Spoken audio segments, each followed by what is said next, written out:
You guys voted on it and decided you wanted to hear me talk about the villains of Renegades 2 first, and I get it. We all love villains and stories. I mean, what's cooler than Darth Vader? Who doesn't love a good rogues gallery? There's a saying that heroes are defined by their villains, and I think that's 100% true because, man, if the villains are lame, the hero's not gonna look that cool. So let's talk about the villains, minus spoilers, of course. For this one, I want to give Ivan and his minions a break and show that Ivan and his organization, they ain't the only threats out there.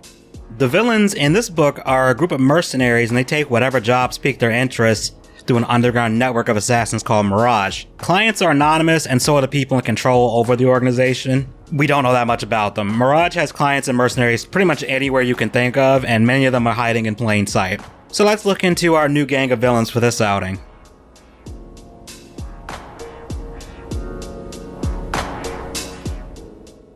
Blackout, real name Devin, is the leader of the mercenary gang. Who he works for is a mystery, but let's just say the Renegades quickly get on his bad side, especially Ronan. And he eventually gets an experimental battlesuit that gives him the ability to siphon electricity from power sources and fire it as blasts of electricity. On top of that, he can create barriers of lightning around himself to deflect attacks, making him extremely dangerous and hard to deal with. When coming up with this character, I wanted a villain that could theoretically take down the entire team just by themselves.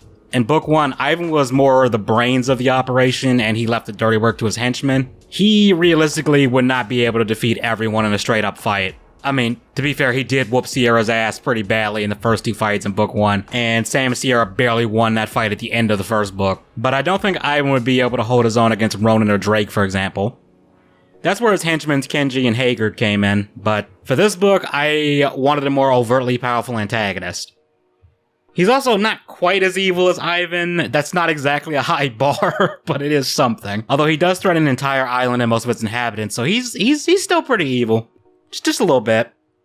One thing I wanted to do was I wanted a character who got progressively worse in terms of the evil shit he does as the story developed.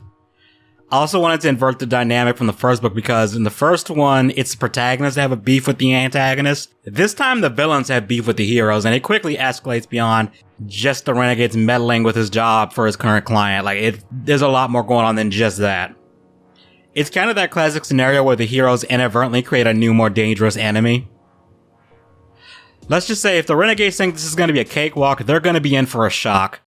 Oh, brother, this guy stinks! Come on, I had to get one electric pun in here.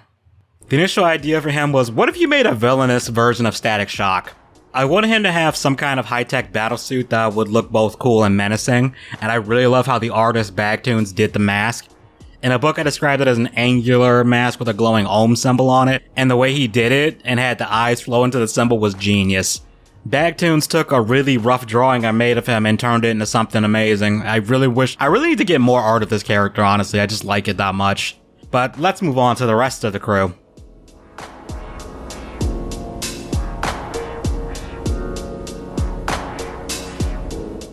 Empress, real name Livia, is a harpy eagle and a member of the mercenary unit. And if her alias being Empress wasn't a dead giveaway, she thinks very highly of herself. She's the daughter of a wealthy CEO of a weapons company, but her life got turned upside down when her father's company collapsed overnight and her parents died under questionable circumstances.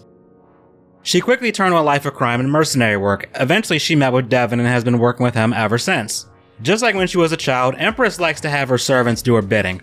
Her servants in this case being her 2 robots, Clypeus and Gladio. These robots obey her every command and their completely custom AIs are able to assess situations and make difficult decisions without her direct input, allowing them to act independently of her if needed. Gladio serves as a sword. I mean, he has one built into his arm, but he tends to be the more aggressive of the 2, while Clypeus hangs back and acts like a shield to protect Empress. Both have the ability to transform into a jet mode for mobility and also for high-speed combat. Although she does rely on her drones to do her dirty work, Empress ain't a slouch either. Being a giant harpy eagle, her claws alone would make you think twice about crossing her, and her powerful wings allow her to easily snatch you and drag you high into the air and then drop you. Oh, and you best believe she'll do it with a smile on her face too. On the ground, she can use her wings to knock the wind out of you, and she's an expert in hand-to-hand combat. She mostly supports the squad from above, diving in and out and picking off whatever targets need to be eliminated. Empress was a ton of fun to come up with, and I really just like the idea of having an over-the-top Ojo-sama type villain. And yes, she does see Ojo-sama laugh, it is canon.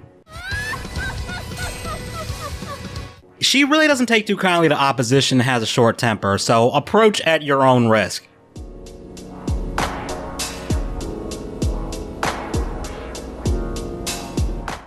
Kaiju, real name Dylus, is the hammer and anvil for the squad. Being a crocodile, his scales already give him natural armor, but that only gets magnified further when he gets his battle suit. It's a suit covered in a magnetized non-Newtonian fluid that hardens whenever it's struck and absorbs all physical attacks. He's borderline unstoppable, like a kaiju. Nothing gets through his armor. Kaiju is relentless. If you're in his way, you might as well call an ambulance and tell them to bring the body back, because you're gonna need it. Calling him ruthless would be underselling it.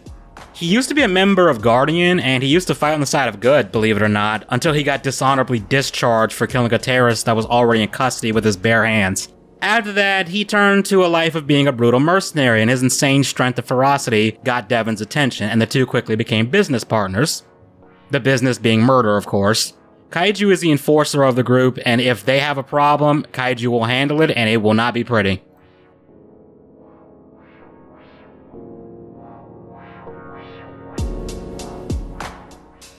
Huntress, real name Raven, serves as the intelligence agent and the strategist of the group. She's an expert at infiltration and hacking. Very professional, she typically comes up with the plans and handles anything involving cracking security systems or collecting information she probably shouldn't have access to. Huntress was once a covert operative for the United Terran Federation, a military force comprised entirely of non-humans. She was so covert that her unit didn't officially exist on any records, and when they were discovered, they were quickly disavowed and written off as terrorists by the world at large. After losing her unit, Huntress took to being a criminal and eventually found herself working with Devin. Although Huntress mostly stays out of combat, that doesn't mean she can't mess you up.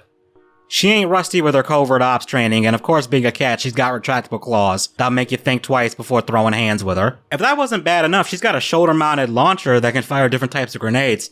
It's linked to her nervous system, meaning she can control it without using her paws. On top of that, she's carrying her trusty handgun and is an excellent shot. Huntress is very practical, methodical, and calculating. She loves a challenge and will use any trick she can to get a job done.